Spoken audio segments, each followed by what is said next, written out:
What is going on, everyone? Welcome. It is, well, not Wednesday, is it? But we don't stop here, and you know what it means, that I got to go live when I find someone that's in town that's cool, that I think you should know. This is Martin Torner, and we're going to get into who he is.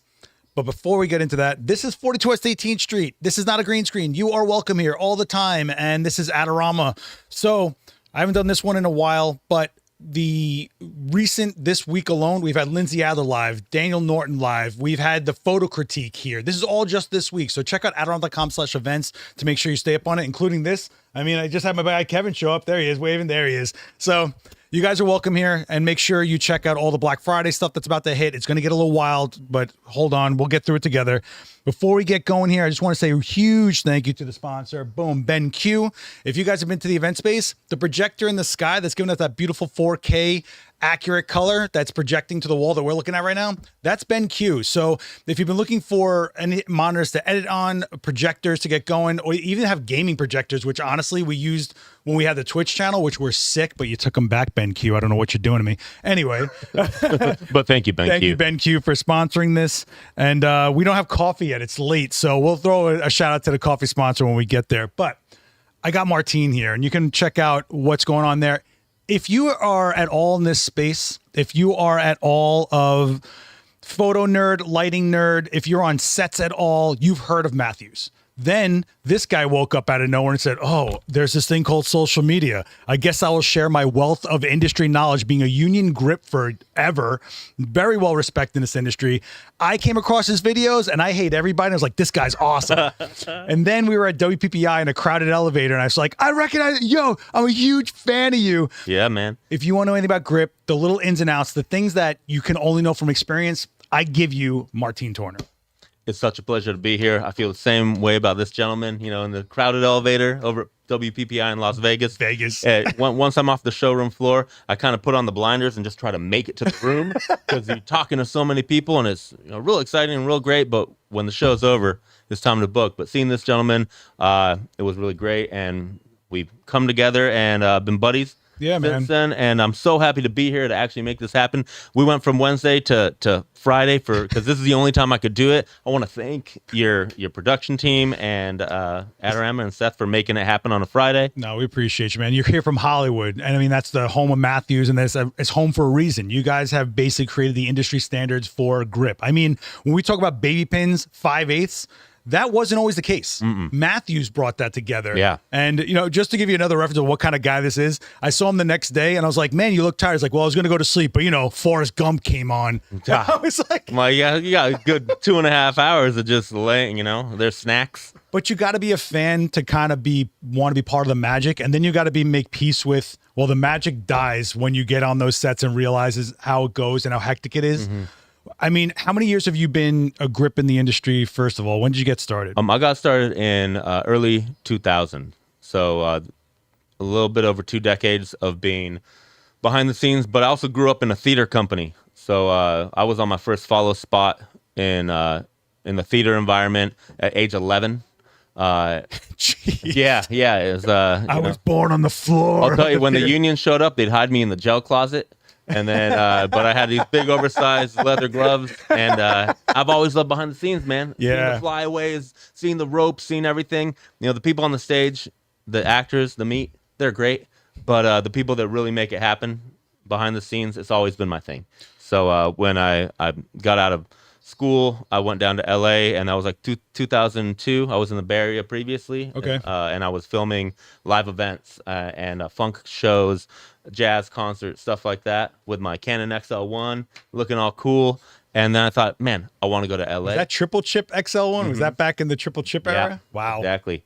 Yeah. So yeah, it was great. I was a camera assistant for a year, and that was when we were still threading film through camera bodies. And we're doing it now. Celluloid. We're going back to that now. Art is keeping it alive, man. So I had just learned that. I was camera assisting for a year, and then everybody started saying, hey, the HD revolution is here. The digital revolution is here. Are you going to the workshops? Are you going to the ARRI workshop? And I said, I just learned film.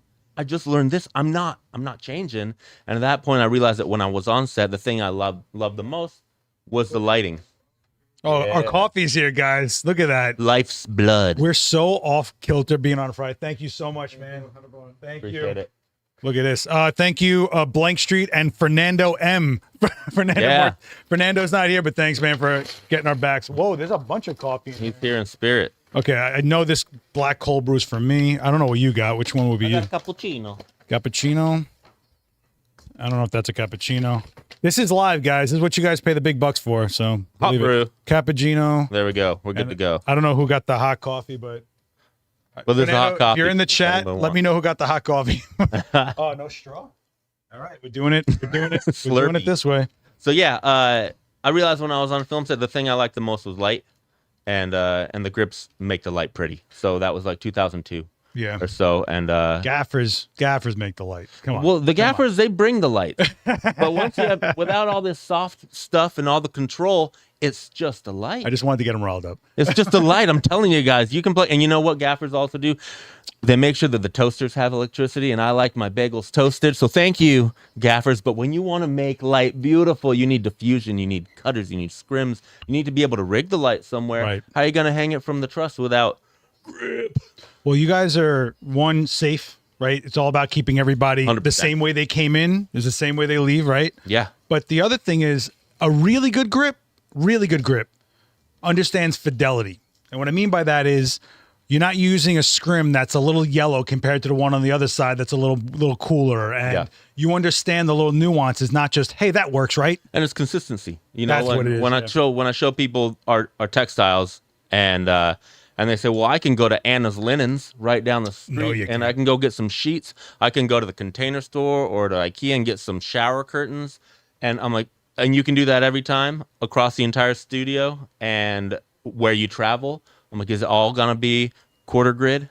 Is it all? And beyond that, when you put it next to a hot light, is it gonna explode into flames? Melt, yeah. And like, yeah. you know, that's what it comes down to. It's having the fire retardant. It's having all these things that make studio equipment what it is. So I think people have to make their trade-offs, right? Like, listen, you guys know I love DIY. We got the Brooklyn Reflector, the pizza box, and that, by the way, the official one's coming in a second. Gavin, what's going on, man? I hope you're well. The reality is that it works when you need it to get it done, right? But if let's say they're going for reshoots and you've got to match again, you know how much time you save just being able to match without having to go like, how can we get it to get back? Also, pick and choose your battles. So a lot of people buy black shower curtains, especially from Brooklyn dollar stores. I'm one of these guys that buys black shower curtains, but I will use that to block off a reflective surface. I won't use the flag of light because you're going to get about 5 seconds before that thing starts dripping onto the floor. Sure. But it could block enough off of like a table like this. I can block the light coming back up, you know? And I'm a big fan of DIY, MacGyvering, stuff like that. But there's different levels of production. When you're in your studio apartment just trying to shoot your first product photography, I'm like, go get yourself a pizza box. Go get yourself whatever you need to do to learn the craft. Right. When you start to put other people's health and safety in front of into your studio, then you know it's time to kind of up your game. And you have to do that not only with your camera and your lights, but with all your support and all of your lighting control. Yeah, and you also have to I think at some point, even if you're a hobbyist, you have to understand the I word. Is it an investment? So when we were just talking, you can get a stand for $10, you can get a stand for $100, but if you're putting $1,000 on that stand every time, what do you think you're really going to have happen here, right? Or how many times do you want to buy the stand? Oh yeah, that knob strips out on, or we were talking about rivets because I did that video about your stand a million years ago before I even met this guy, and I was like, I hate rivets. Yeah, rivets are made for landfills. If you have something with a rivet, that's where it's going to end up. You're not going to drill that thing out and then unbend that spreader and then put it back on, then get a rivet gun and whatever. No, nuts and bolts. When you look at a nut and bolt construction, that's something you can work on. Your cars aren't made with, your engine isn't made with rivets because you could never service that. I mean, that's what Daniel Norton always says. The difference in pro gear is you can fix it. But the other thing is, let's say you're not that serious. You can sell that gear for the value that it's worth to get yourself back to normal. But normal, I always say that like you always think I hurt. It takes a chunk out of me to buy something. But the reality is, no matter what camera you use, lens you use, lights you buy, the grip is always this constant. You know, I've had the same stance I remember when I showed you my Murph stance, like got me to 7 years. Sure. And I was like, wow, that's a heck of a run. Yeah, especially the way I treat stuff. And you use it, and that's the thing. We know how the stuff gets treated. And we don't claim that it's bulletproof. We know what happens, but we have parts and service and support so you can fix it. Like Daniel says, you know, if you can repair that gear, then your investment moves on. It keeps going. Having said that, when you guys do a big sale to a rental house, for example, do you guys bless it on? We know you're gonna have a hard childhood. We know it's gonna be brutal. Like, you just know it's gonna be the worst. It's funny being at the rental house when they start opening the boxes and they see the shiny gear and they're like, everybody come here. We got people taking selfies with like, look at this Mambo combo. Look at it. It's beautiful. And then we say, go with God. You go have a good life. I hope they treat you well. I hope you don't stay underwater too long. And if it's salt water, you got to clean that thing off, man. I'm telling you, it's about maintenance also. You know what I mean? It's about having that relationship with your gear.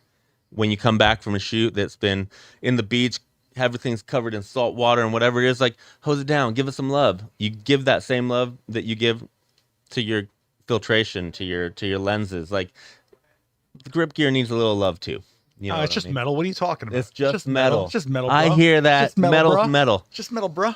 I'll tell you what. I work with an engineer and a metallurgist and and when you tell those guys metal is metal, it's like you're dissing their children. Well, before I was heavy into photo, I was welding and I was all into BMX. I was like, 4130 chromoly is different from the like, sure. And it's different. And not all of it's created the same. But when you can see a company or brand rather like Matthews, that's been around for like 70 years? It's like 57 years, 56, 57 years. And your design stayed the same. Totally. And then you see little features change, because I'll tell you what, the cool thing about Matthews is, here's my spiel. The thing about Matthews, not sponsored. I'm just telling you, but I'm here. They paid for my flight. You know what I'm saying?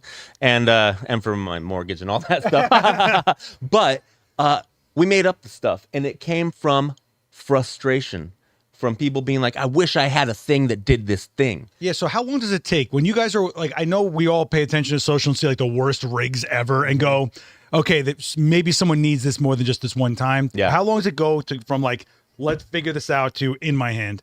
I'll tell you what, the really cool thing about it is that we are a small company with a big reach, and there's just a few cars in the parking lot. We don't need to have like boardroom meetings and votes and stuff. It's just a few people making decisions, and we can implement stuff pretty quickly. So it depends on the scale of the project. You know, we had a junior pin, which is a large pin. Oh, there's the junior pin right there. Well, you see there's a big undercut there, the knurled part. That's the part where the bolt or the tie down bites into it. Yeah. It used to be little, and with other manufacturers, their stands were not biting into it. So we thought, hey, let's make that longer so that everybody's stand can safely mount these lollipops. Well, we just had to change the design, and within a couple weeks, boom, we had a new, better pin. So I pulled this up because it's a custom color.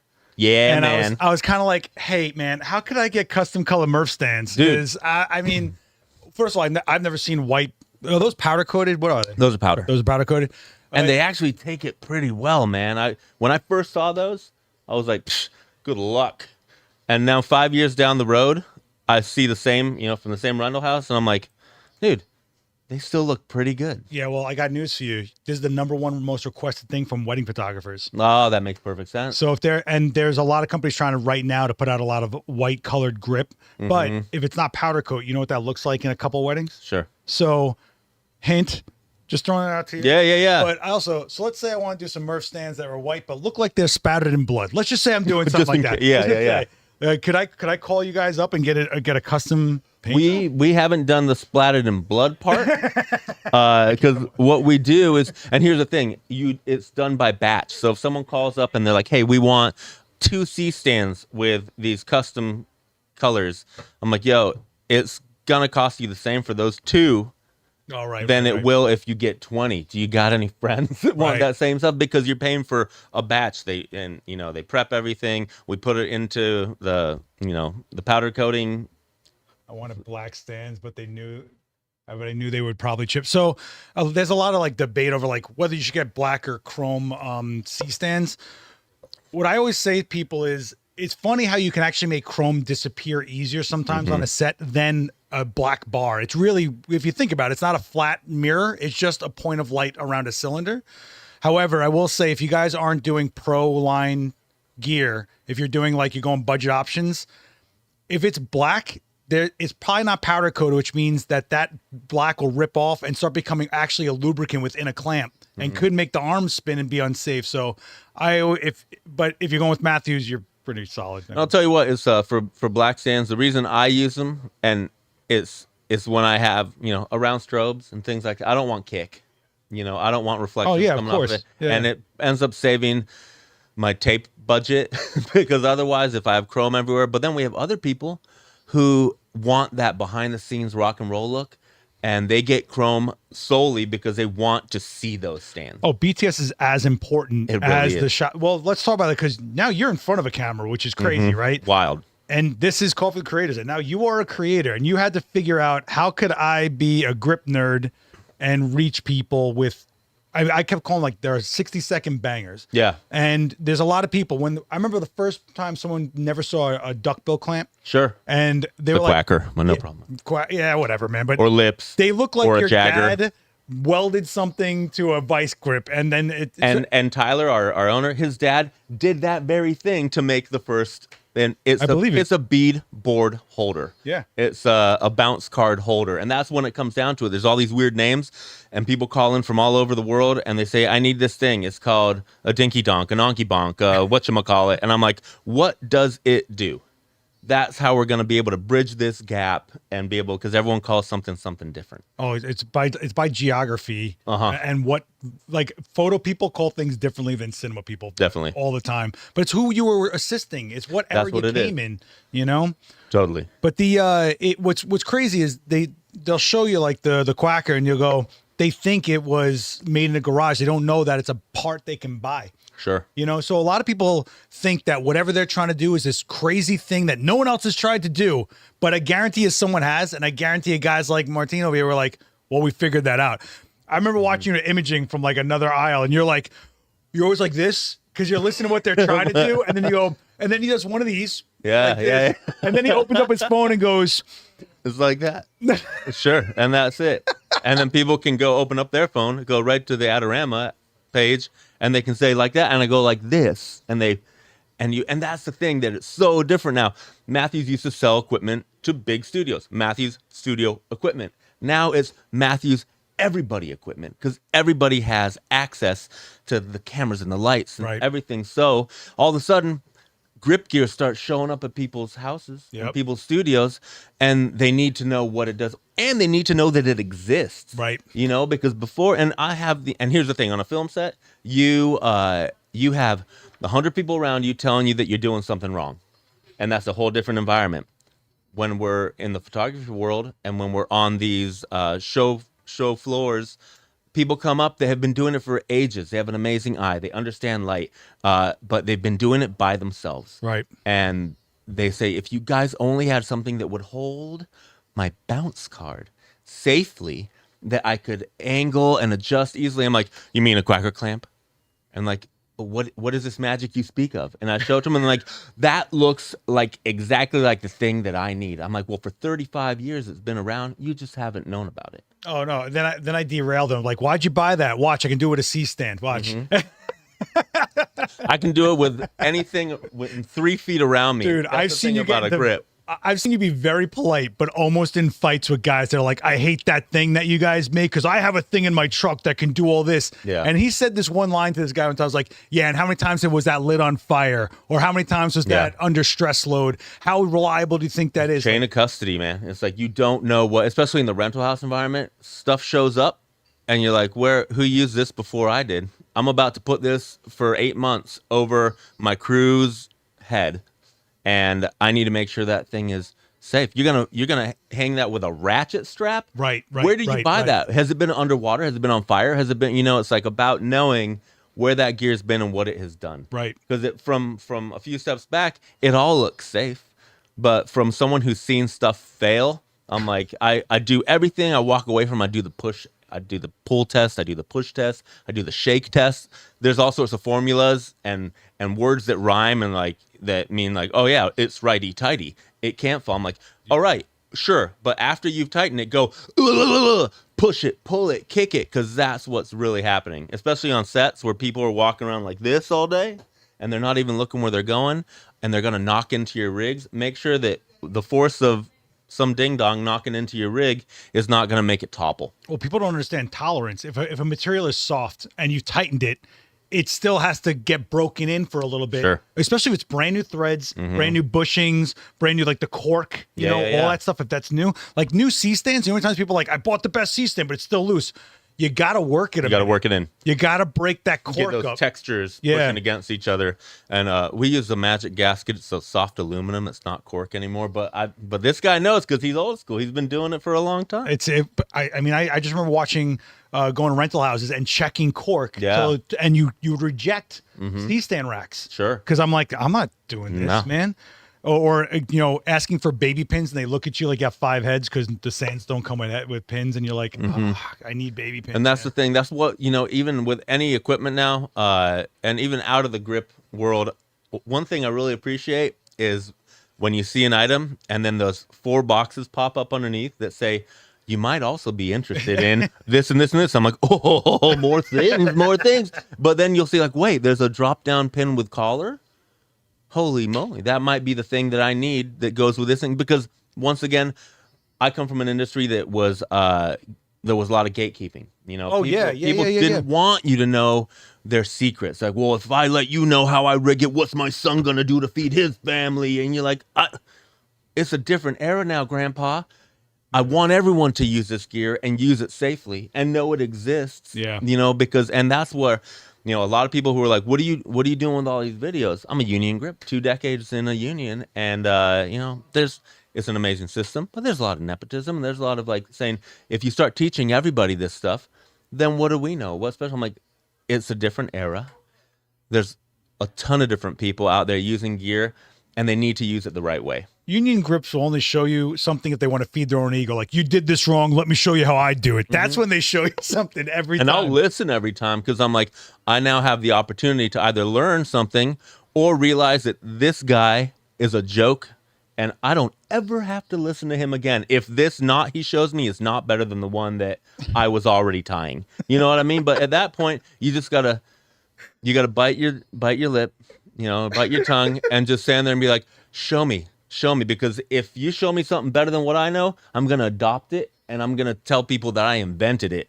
If you show me something that's garbage, then I can write you off for the rest of our lifetimes. I don't even know if you remember this, but NAB, you literally let some guy finish talking. You're like, sure, if you want to do it wrong. That's how you started talking. I was like, oh no. Yeah, and you know, you got to be nice, but also it sometimes you get these gut punches when you look, and I say, you know, we can do it your way if we want to do it again, if we want to start over. Well, that said, like, they're asking me about the sandbag, please, because now whenever we do a demo and you know, everyone always wants to see a sandbag no matter what you're doing, whatever. And you don't always need to if it's a closed set, if you're just doing something quick, whatever. Anyway, I'm not going to get into that, but I am glad to see a sandbag police because years ago when we were doing demos, no one knew how to use a C-stand. And then I started seeing demos where that arm is on the left side and it's going to spin if there's enough weight on it. So I'm glad you guys are staying up on that. You get a little obnoxious, you get a little overbearing, but I'd rather that than hear about some poor girl broke her nose and wrecked her modeling career,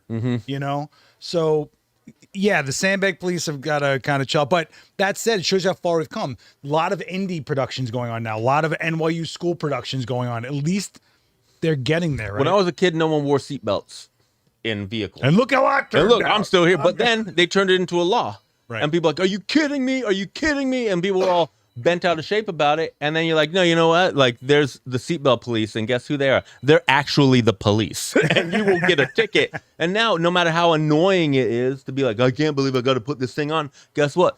People's lives have been saved. And crews' noses have been saved because of the sandbag police, you know? And for me, I get the coolest images sent to me to be able to repost from people that have these amazing grip rigs. And I look and I'm like, man, I wish I could post this, but there's no sandbag there.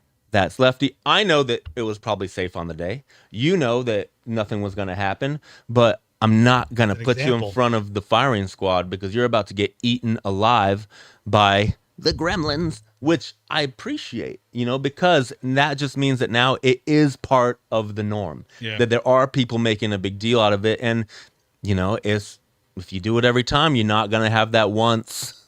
If you go into my studio where I am by myself all day long doing my own thing, before you come up those stairs, I'm going to go up there and fix a bunch of stuff. And I'll admit it. It's like, I know I'm the only person there. I'm the only person trying stuff. I'm not going to have a gust of wind come into my concrete box of a studio. Right. It's so yeah, sure.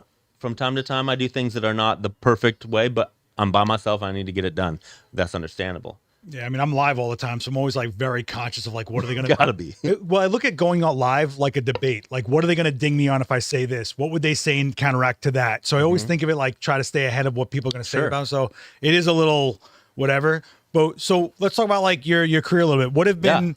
Have you had any setups on anything that we would know of that you were like, this was one of the sickest things I ever put together? Man, here's the thing. I've worked on a lot of big. Major motion pictures. Go ahead, list them all. Go ahead, flex a little bit, knock yourself out. I worked a lot in the Marvel universe early on, back in my day before it was really MCU. When I was a young pup. I worked on Iron Man 2, on Thor, on the Amazing Spider-Man, on a lot of cool stuff like that. But in that point, you're on a crew of like 1,000 people. Yeah, you have so many people that you're just a smaller cog. Even though we're doing super cool stuff, the car stunt rigs for Iron Man 2, they were chasing all the Formula cars, and we had this huge long, it was called Fisher Track, made by a company out in Las Vegas, and they can put a camera rig on this rail system that goes 0 to 80 miles an hour in like seconds, and you have to make sure it's dead straight, and like that thing was so impressive and amazing. And then it gets slowed down by like all these different graduated bungees. Very, very cool. But it was also, there was 20 of us working with 20 guys from the effects department, all working on this one rig. But then I work on a movie named Waitress. Oh yeah. Which I was really proud to work on. And it was tiny, this tiny little low budget indie film.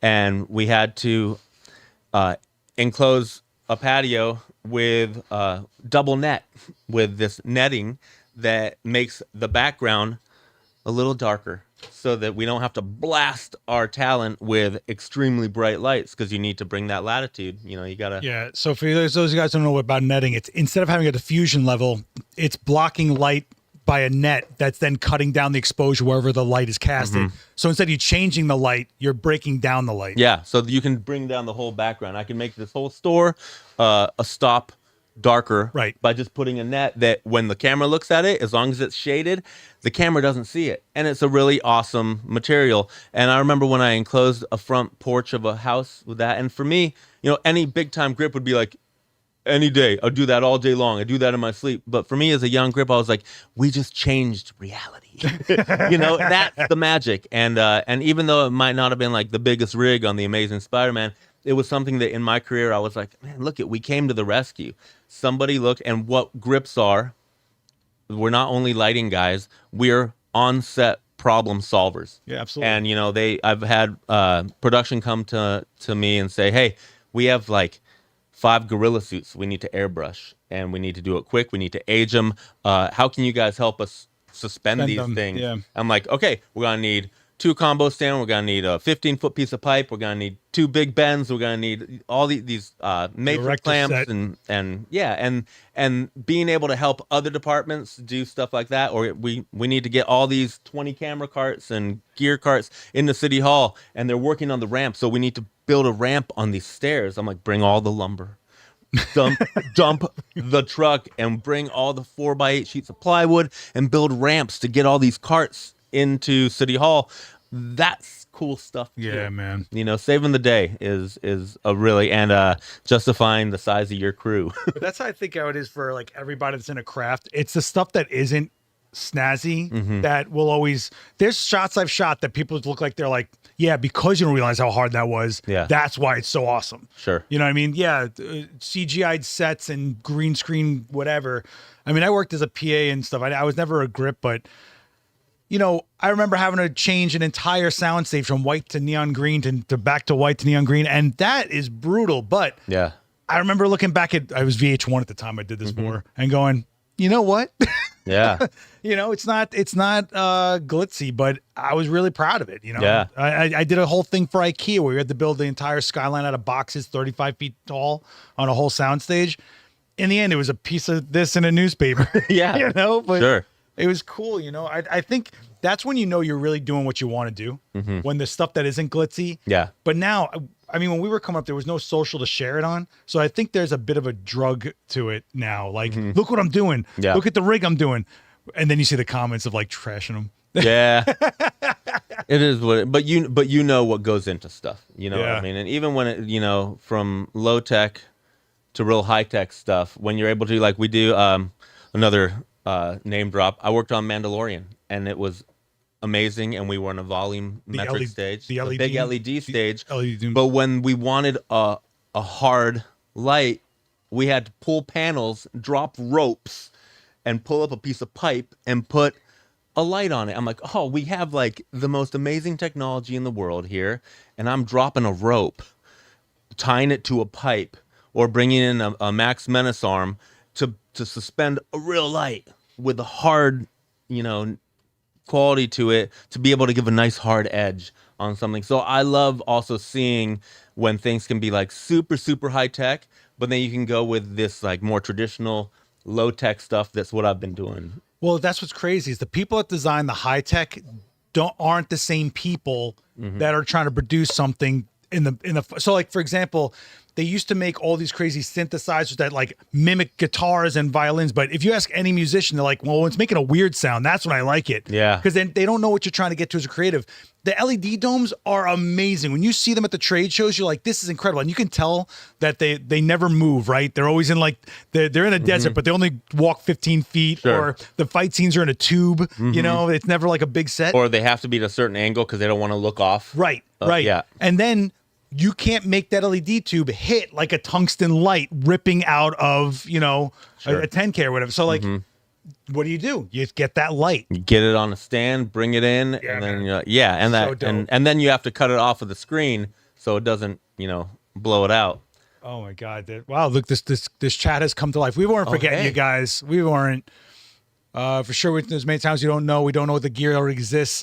No, this is I mean, I can't tell you how much of a resource Martine has been to everybody. And when I get them to the Matthews media, like in a few months, they start talking differently. So it's very cool to see because you don't know what you could do. And then you realize the tools that could even do things you didn't even think you wanted to do. And it's easier. And you always have them on you. And now you're working faster, doing more different stuff, you know? And repetition. For me, it's like when you start using the same thing and then the cool thing about grip equipment is that, you know, they're standardized measurements. So everything works with everything else. But that wasn't always the case. Was not the case. Every studio, so Matthews was born out of being the first Hollywood grip company. They're the original Hollywood grip company because Warner Brothers, Universal, MGM, they all used to make their own stuff. So that it was all in-house. But then they started leaving the studio, needing to sub-rent things from each other, and nothing fit.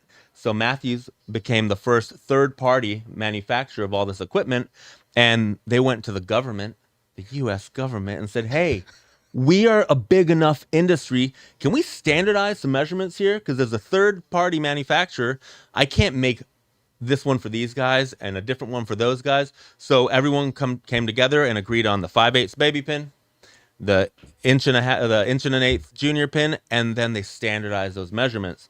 So with those same measurements, you can do things that you probably shouldn't even do. But since everything fits in everything else, you have this amazing toolbox to be able to solve problems. Oh, yeah. You know, and that's a cool thing when you have these tools that you're like, oh, this fits into here. That's my new thing. That's my new setup. I'm going to do that every time instead of starting from scratch with whatever you get from the hardware store.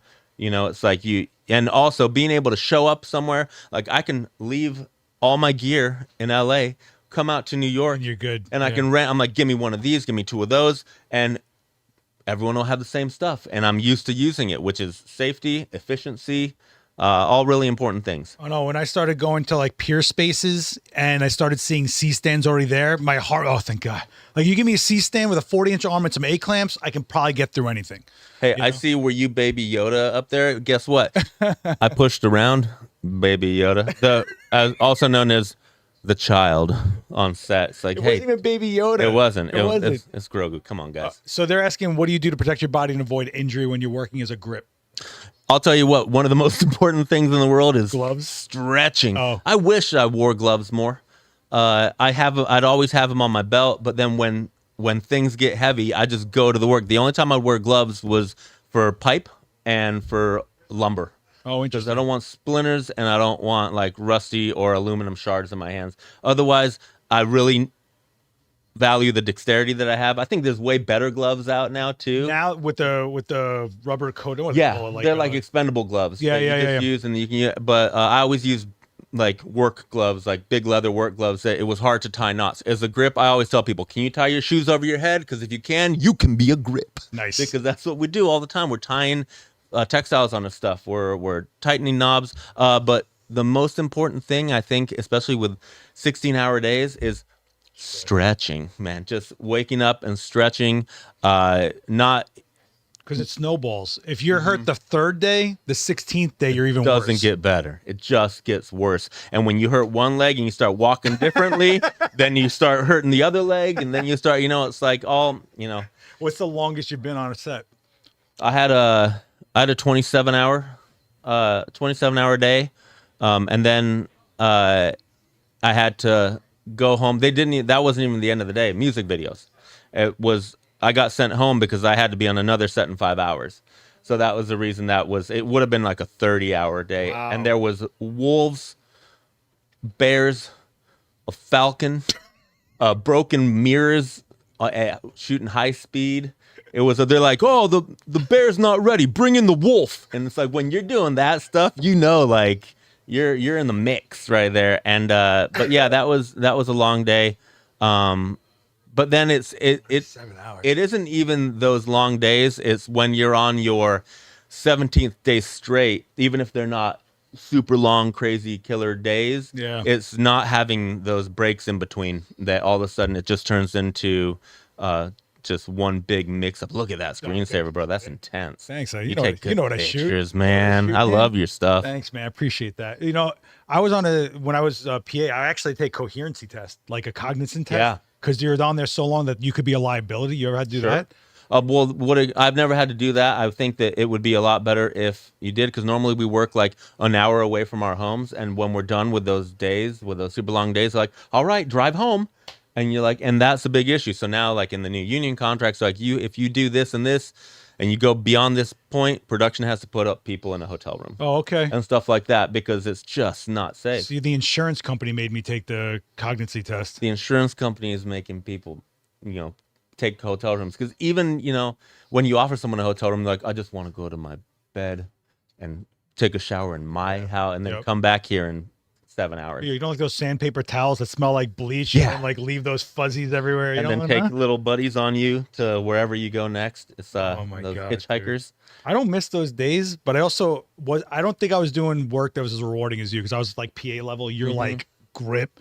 Like I feel like you probably were more in it, more skin in the game, more psyched on it. It was so much. I'll tell you what, is growing up a kid that loved to, my favorite place to be is on a rooftop or climbing in trees, or, and then growing up and getting to wear like a tool belt and throw ropes from one rooftop to another and have like big knives on me and big wrenches on me. It's like you're a cowboy in the name of beauty, like a cowboy / construction worker. Okay. But with the goal of making things beautiful or scary or whatever that is that you're looking for. It's a lot of fun. And I'll tell you what, the best part of the entire gig is the camaraderie, doing it with your pals, doing it with your friends, and being lucky enough. If you're lucky enough. And I will be the first person to tell you that I have been the luckiest. I have been able to work with the crew. I've worked with a bunch of jerks, and they are my friends.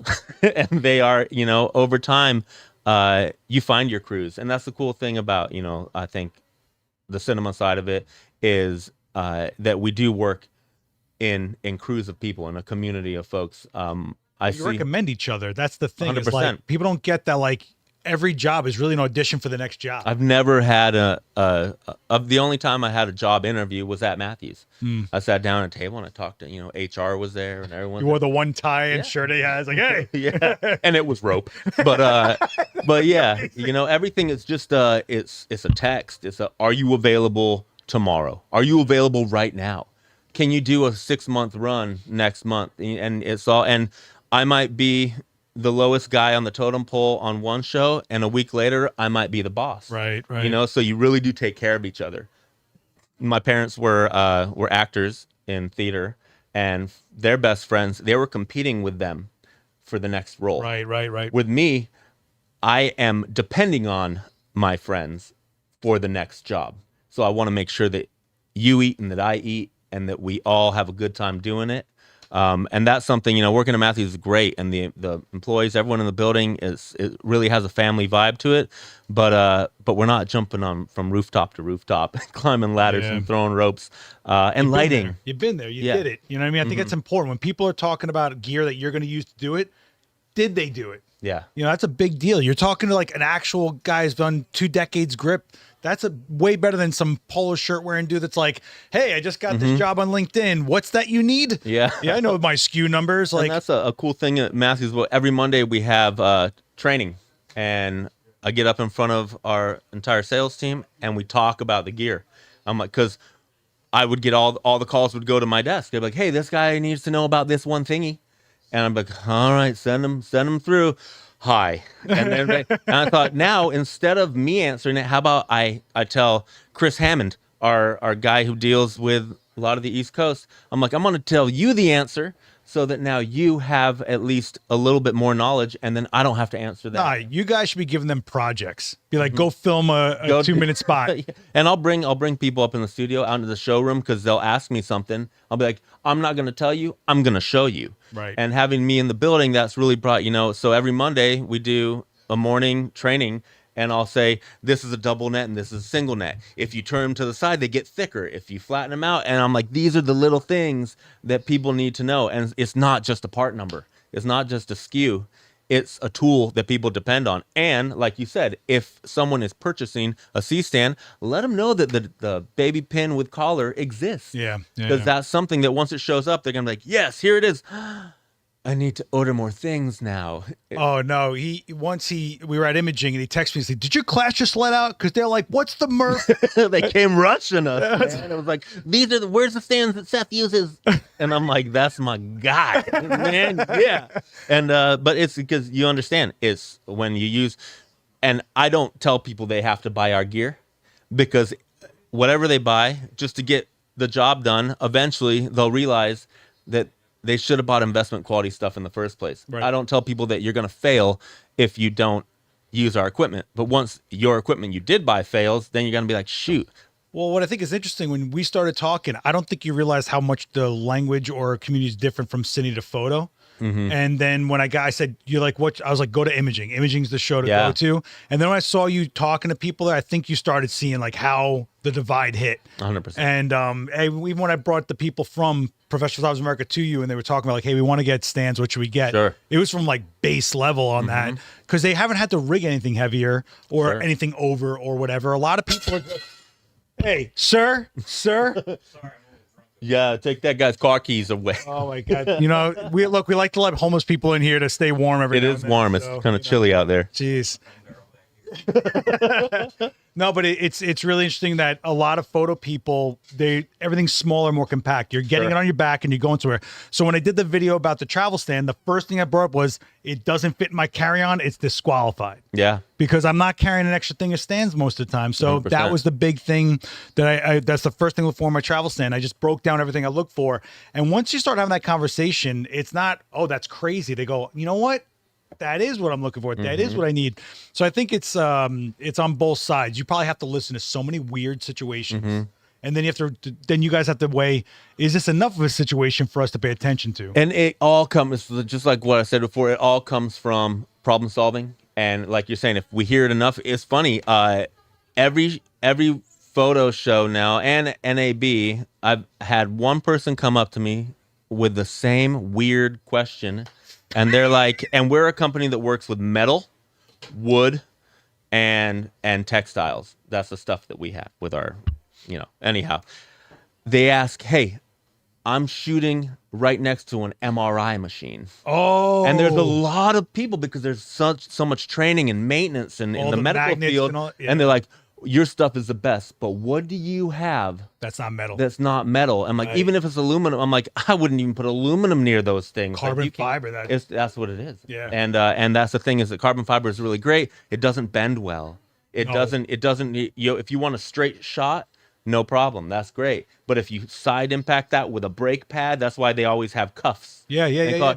So that's something that for us, we're like, we've had the question enough. It's a weird question, and now it's in our heads to be able to try to find solutions. And we're all about testing out new materials. But a lot of the new materials, we'll have companies that come like, we're gonna use a printer and we're gonna print you a new casting. And then I sit in front of them and I start doing what we do, and they're like, whoa, don't do that. I'm like, no, this is what we're gonna do every day, and they'll just start pooping the material out every direction. And they're like, I'm like, back to the drawing board. But I'll check out your glass-filled plastic. I'll check out your whatever it is, but I'm also going to put it underwater, throw it off the roof of the building. We have a staircase that we throw things down. We have a hatch that we got. You have to film this. Yeah, we should. We really should. Staircase. But yeah, we have. That's there's certain things that we have to test these things out. So when we have a new stitching, a new sandbag or something, we take it up on the roof, then we throw it off the roof 10 times, and we're like, yeah, that's real life testing.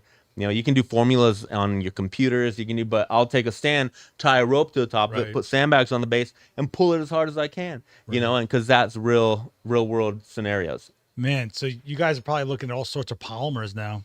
A lot of stuff.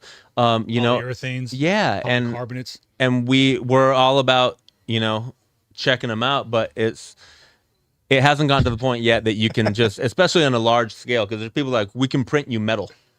And I'm like, okay, but can you print me 16,000 of these in a month so that we can build our C-stands? And they're like, oh, well, that's a little crazy. I'm like, well, come back to us when it's an option. Somebody once came here and was like, hey, I bought a budget C-stand. And you're like, well, what is a budget C-stand? And I looked at him like, all this is die cast. This is going to crack on you at some point. And they're like, how could it possibly crack? I'm like, because it was casted in sand from liquid. Yeah. You want milled. You want something that started solid and ended solid. Sure. And we were saying this before we went live. You don't realize it until it fails. That's what you want. And you've probably been around some fails that have just been. I've seen the most impressive rigs completely fall apart, and it comes down with with not knowing where your material came from, not knowing what we were saying before, that chain of custody. Like, what did this truss do before? And it's like it was under the 4th Street Bridge. I saw we had a whole truss rig built, and in the middle of a shot, it started to slouch. Like 55 millimeter pipe, like that kind of. Yeah, it was a box truss, 12-inch box truss. That's strong as hell. It was strong, but it was like a 40-foot span. So in the middle, you had and we had a gap underneath the bridge where the sun was going to hit us directly, so we needed to put a silk across it. So the silk was there, and a sail, it turns into a sail. So when the wind hits it, it gets way heavier. And when that thing started to fail, we thought, hey, okay, call lunch, get everybody out of here, bring in the lifts, and let's go up there and resecure it. And then production said, we sent the lifts away because we didn't want to pay for the rental. Oh, and we didn't need to de-rig this till next week, so we have no lifts. So that was a wrap on the day. But when you initially looked at it, you're like, look at this. It's metal. It's rigged really well, but everything has its breaking point. Everything has its breaking point, and even no matter how sturdy it looks, it can come down. Have you ever had a conflict with creative? Like, you think a light would look more organic like this, but they're like, I need it to look like this. Have you ever had that kind of a conflict? And it comes up to like textures and different things, the way light's going to react to or them looking across the bank of a river and saying, oh yeah, the effect's going to look great, and we love how natural it looks over there, and we're going to drop a car and then it's going to land in the river. And I look and I say, well, you're going to lose when that car is the same color as the bank over there. You're going to lose it for a little bit. And like, no, but it looks super natural. And, you know, it looks very natural. And then the effects guy looks and he's like, we can't key it. We can't do anything with it because when that car falls from the crane and this is like big money in the middle of the night. And then it's always in the middle of the night. And we're on the Universal backlot and where they have this big like lake, you know, and we ended up having to get every black material that you could imagine. We had our lot best boy climb in through a window into the rental department and pull all of the Duvetine solids because we had to cover around 120 feet of bank, of like water bank, then make it black so that the car, as it fell, it never lost contrast. Right. And those are little things that it's like when you talk about it and you're on your laptops, you're like, it's going to be amazing. And you're like, we might have an issue there, and like, there'll never be an issue. There's so much distance between those things. We'll light it and we'll do this. Or they say it's only 2 seconds. It's only 2 seconds of the movie. Sure. But those 2 seconds are going to be on, you know, the Cinerama Dome, you know, and that's when you realize, oh man, you know, that we should have listened to these guys in that meeting. Well, how many times have you watched movies and you're like, oh, that they should have rigged that better, or I can actually see that gaff on that wall. That's when I know it's a bad movie, man. Yeah. When I trail off from the story, I'm like, oh, where is that source coming from? You start going, oh, there's tubes hidden behind that door. When I see gaff on the wall, I'm like, oh my god, they didn't pull that one. For me, it's when I see like leaves being thrown right from the side, right from the edge of the frame. I'm like, there's a poor guy standing there with a bucket of leaves just throwing it every few seconds. But yeah, it's also entertainment. It's unsinkable, famous last words. Yeah, I'm sure. Actually, imagine being a grip on Titanic with that giant tank. Those are my buddies. That must have been bananas. That was Seamus Moriarty. Shout out to Seamus. They were down in Ensenada at the tank, and I was still just a little guy. But the cool thing is a lot of guys I work with, they started doing this stuff when I was like this many. You know, I was like 3 years old and these guys were already on set. So when I'm talking about movies like, oh, the Titanic, like, yeah, I remember that. I'm like, what? I'm like, they heated all that. Campfire shows up, you pull up a chair, you're like, tell me more. Tell me. That's, you know, and that's the stuff. I say it all the time. I think that the stories that are told at the carts and behind the scenes are more interesting than the material that we're actually working on. Matthew should start a documentary series of all the BTS stuff. I bet you could have your own production house just for that. It would be amazing. It would be really cool. But so let me ask you this, because I think this is like one of the biggest questions right now is we got AI creeping up, and after a while, they're going to try to just manufacture the light, manufacture the things.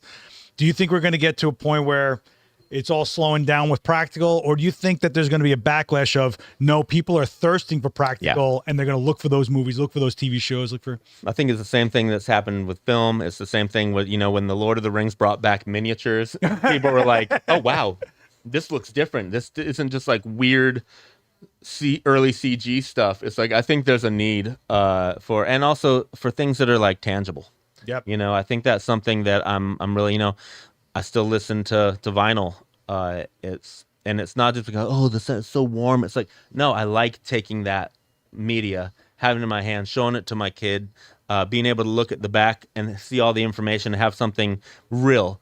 And I think that and I don't know if it's just because of my nostalgia and because of what I'm used to, but if I see something and it's real, even if I can't tell it apart from the inside, I know I'm like, oh, there's something organic about this. There's something real about it. And a lot of times, you know, I have an editor friend and I'm like, hey man, in this photo, it would be great if this could look like this and that could look like that. And he's like, no problem. Let me start working on it. I'm like, you know what? Let me just take it in the studio and just shoot it again. Yep. Let me just turn it and just shoot, because then it'll just be done, because it's real and it's quick. And it's you know, and then a day later or 2 days later, he's like, hey, I just finished the thing. And I'm like, I'm sorry, I didn't tell you, but I just reshot it. I already posted it. It's already out there. And I think there's a simplicity to it and also an authenticity to the real thing. Humans want it. What I'm worried about is generations raised on inauthentic to where they don't care if it is authentic. So like someone's bringing up Agatha all along, which is practical. I went to Alien Romulus because I love all that stuff, right? Yeah. And they were like, practical. It's practical. There's so much practical. And I'm watching like, I'm waiting for this practical to hit, because there was a lot of CGI flying on top of all of that stuff. But then when you saw it, you're like, oh my God, that was a puppet. Oh, that was an animatronic. and it just made the whole thing for me. But are we going to get to a generation that's going to be like, and? Yeah, I'm worried about that. I wish I had a great answer for, but I will say, like, give me all the answers. Like, give me the philosophy. Fury Road, Furiosa. I'm like, Fury Road was like, whoa, dude, it was monumental. And then Furiosa, I was like, I see what you're recreating, but that's just, it was like inspired by it. Yeah, inspired by it. It's like, and it was like the cheapo version, you know. Even though I'm like, oh, the story is interesting, it's cool. I like this. I like that. Was a cool movie, but it wasn't, you know, stunt people flying around on those poles and cars flipping. It was just like, you know, keyframe and insert. Yeah, totally. And like, and at that point I was like, just a little, and I had known because when it came out, I was like, man, I'm going to hear about this everywhere. And then like a few weeks went by and I remembered, I'm like, oh yeah, that's been out. Oh, I haven't really heard about it. I'm like, so I kind of knew.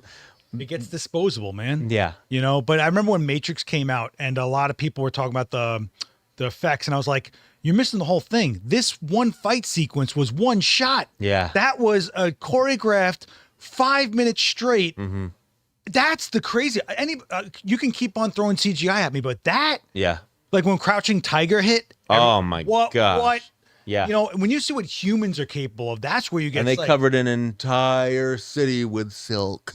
Yeah. Like that's amazing. And the rooftop, all the cable work and everything for that. You're like, yeah, this is, and it speaks, and like what you're saying, the one thing that worries me is that the generation doesn't have the reference to the real stuff. Right. But, you know, even looking back at like the Lavaliers, I think it was like Stephen King's, like one of the first things that they did for TV for him. Okay. Like the monsters come through and they're just like these drawn rubber garbage. Yeah. Oh, it's CG. Oh, like, right? And it's the very first, and there was something to that, that it was so cheesy that it was fun. It was like the Attack of the Killer Tomatoes type of like, you know, campiness that you're like, oh man, they really did this thing. Or you seeing people's efforts.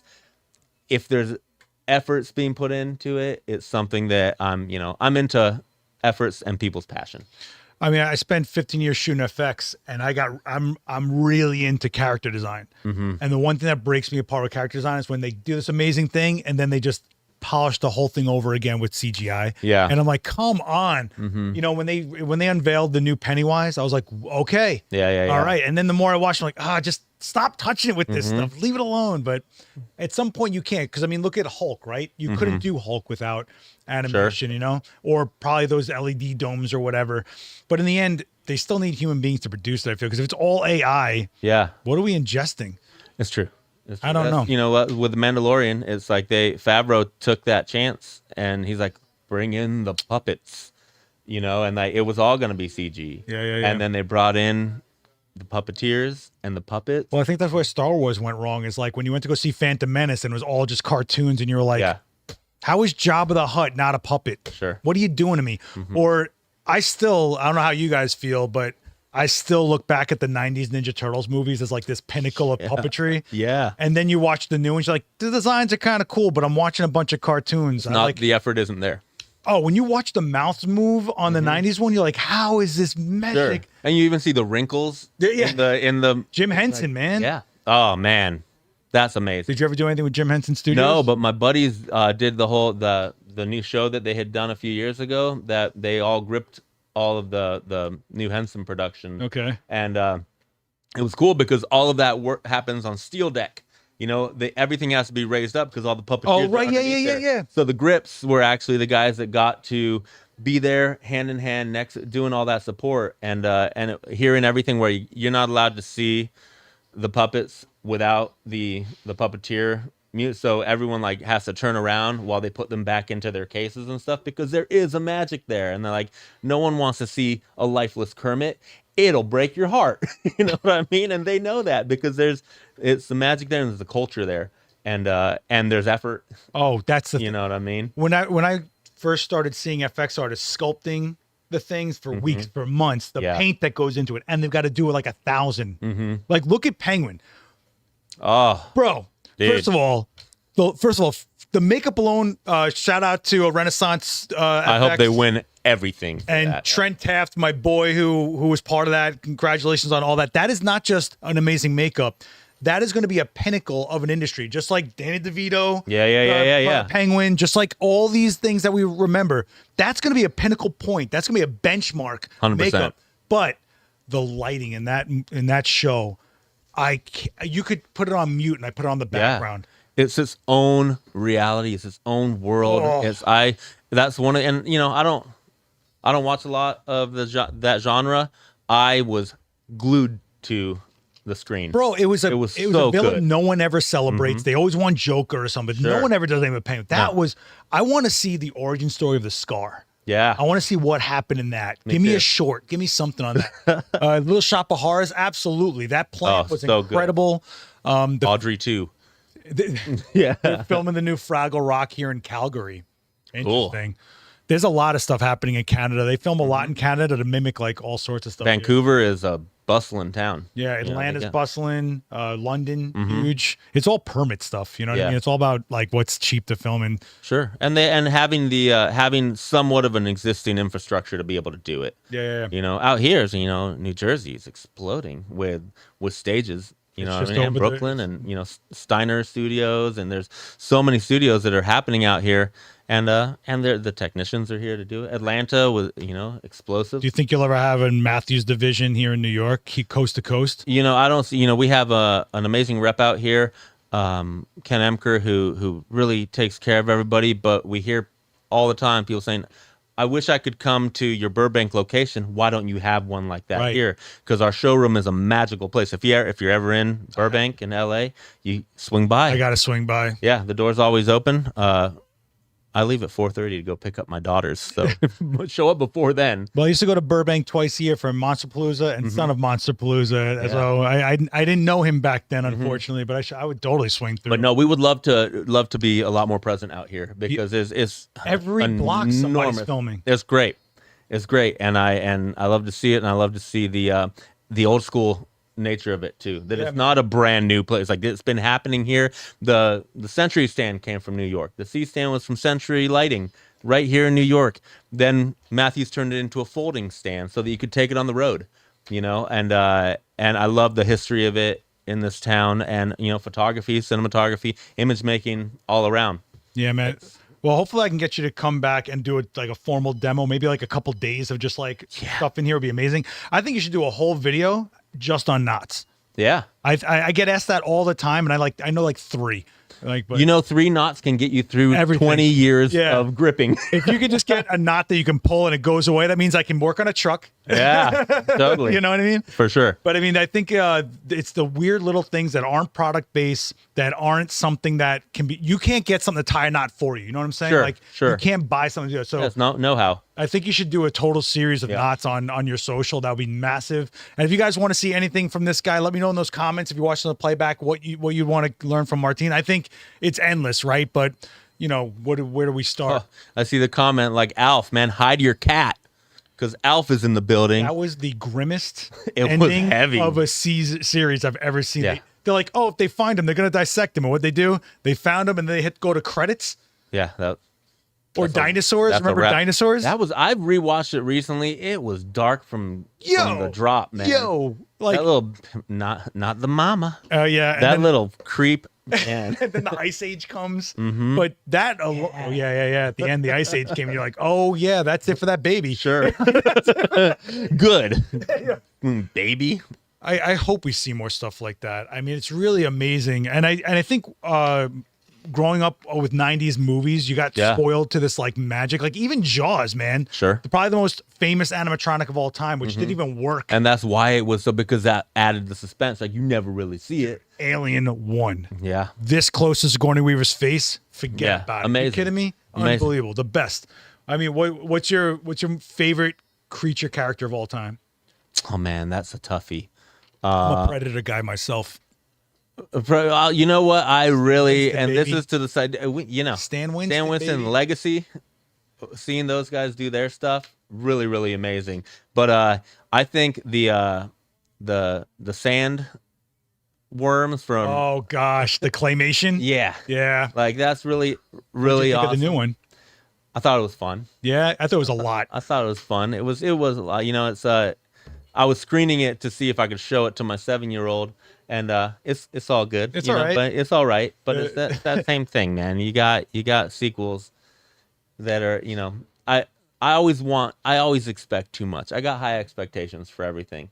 You know what I mean? So that's tough. Well, we're hitting time, but because you've been through it all, top 3 movies of all time. Oof, that's a big question. So top 3 movies of all time.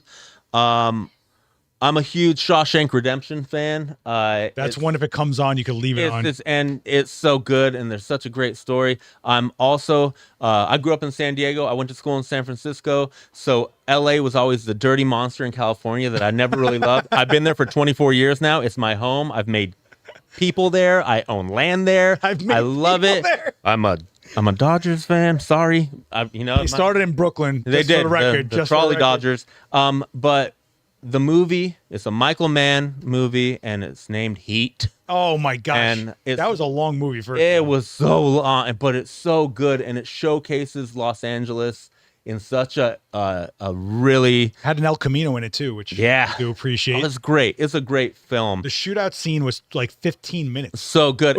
And I used to live downtown in downtown LA, and I walk over that pedestrian bridge. I'm like, wow, they did that all on a Sunday, huh? You know, like really shutting down the town, and that it's a great story. Val Kilmer, De Niro. Yeah, great. Yeah. Oh, the hits, man. And then just because I'm a goofy person and I love stupid stuff, Dumb and Dumber, and that's Mark Irwin, cinematographer, amazing guy.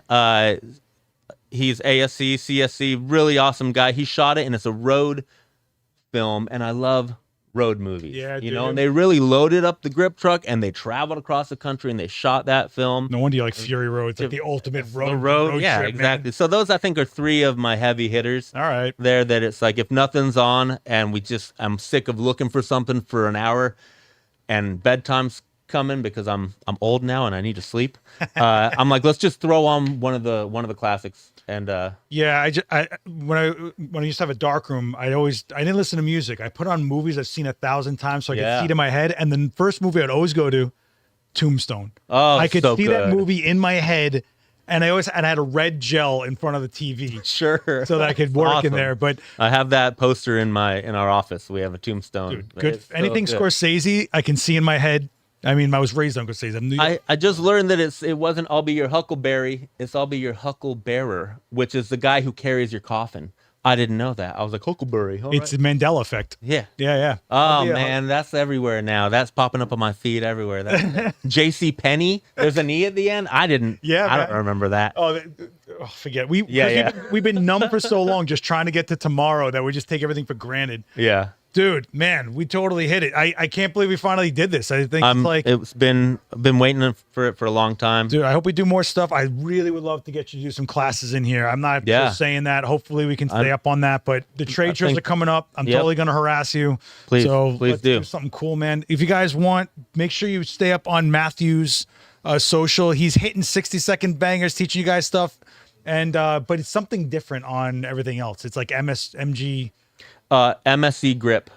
Or Matthew's grip is our hashtag in all of our accounts. Across all socials is at Matthew's grip. Okay, cool. Mm-hmm. Don't forget to hit subscribe if you guys are new to this. And this is episode 40. So there's 39 other episodes of this with amazing people like Martine. Maybe not so California, you know. You don't got that accent of yours, man. Shut the frocka, brah. I love it here. Thank you for having me. No, of course, man. Always. And guys, we will see you back here. Dan will be live soon. And Adorama Events is the other channel. Lindsay Adler will be live on that. I'm going to be doing a demo again before the end of the year, I promise, because I hate my last demo. Don't forget to check out this QR code for all the events. 42 West 18th Street. You know where we're at. Come hang out. Don't drop stuff like Kevin just did. That'd be great. And I will see you in the next one, guys. Be good to each other and have a great holiday if I don't talk to you before then. Peace out, guys.